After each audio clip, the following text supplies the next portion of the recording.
హైదరాబాద్లో రవీంద్ర భారతి ఎదురుగా ప్రముఖ గాయకుడు ఎస్పి బాలసుబ్రహ్మణ్యం విగ్రహం ఏర్పాటు మీద వివాదం ముదురుతుంది. ఆ మధ్య ఎప్పుడో ఒకసారి సీఎం రేవంత్ రెడ్డి రవీంద్ర భారతిలో మాట్లాడుకుంటూ బాలసుబ్రహ్మణ్యం విగ్రహాన్ని రవీంద్ర భారతి ఎదుట ప్రతిష్ఠిస్తాం అని చెప్పి ఏదో మాట ఇచ్చిండు. దానికి అనుగుణంగానే ఏవో చర్యలు తీసుకుంటున్నట్టుంది.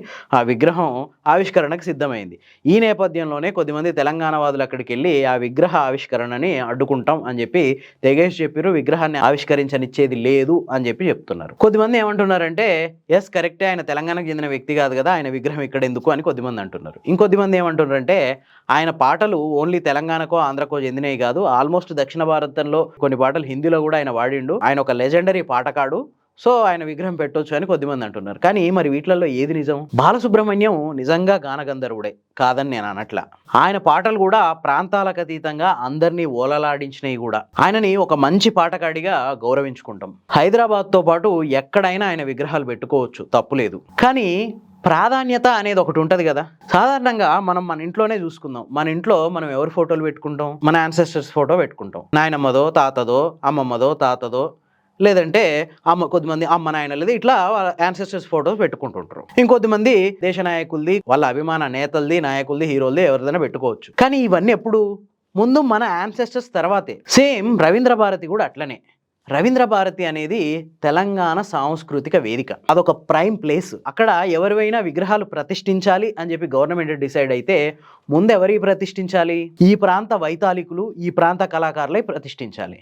అట్లా ఈ ప్రాంతానికి ఎవరు లేరా మరి కళాకారులు, వైతాళికులు?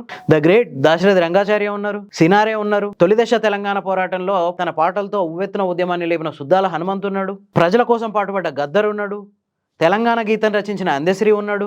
అంతెందుకు జానపద కళాకారులను కూడా తీసుకున్న వందలాది మంది ఉన్నారు.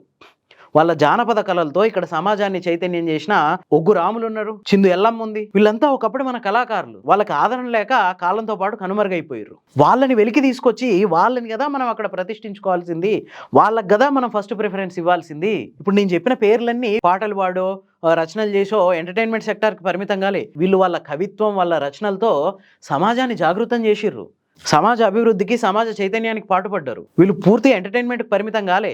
మరి ఫస్ట్ ప్రిఫరెన్స్ వీళ్ళకి కదా ఇవ్వాలి. వీళ్ళని అందరినీ మర్చిపోయి గానగంధర్వుడు బాలసుబ్రహ్మణ్యం విగ్రహాన్ని అక్కడ ప్రతిష్ఠిస్తామంటే మేము ఆయనకు వ్యతిరేకం కాదు, ఆయనతో ఎట్లాంటి వ్యతిరేకత మాకు లేదు. కాకపోతే ఏంటంటే మన ఇంట్లో ముందు మనకు సంబంధించిన ఇష్యూస్ జరగాలి. అది జరిగిన తర్వాత మన ప్రాధాన్యాలు మనం అన్ని తీర్చుకున్న తర్వాత హైప్కి వెళ్ళొచ్చు. అంతేకాదు ఇక్కడ ఒక ఎగ్జాంపుల్ కూడా చెప్పొచ్చు.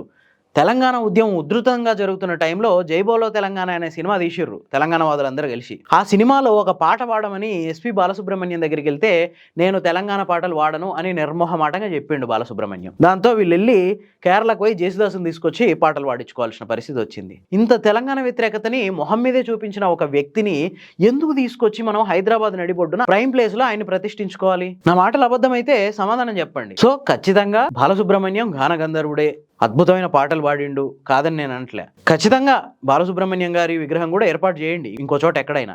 కానీ ఈ సమాజం కోసం పాటుపడ్డ వాళ్ళ విగ్రహాలకి ముందు ఆ ప్రైమ్ ప్లేస్లో ప్రాధాన్యత ఇవ్వాలి. నా మాటలు కనుక కరెక్ట్ అనిపిస్తే కింద ఎస్ అని కామెంట్ చేయండి, లేదంటే నో అని కామెంట్ చేయండి.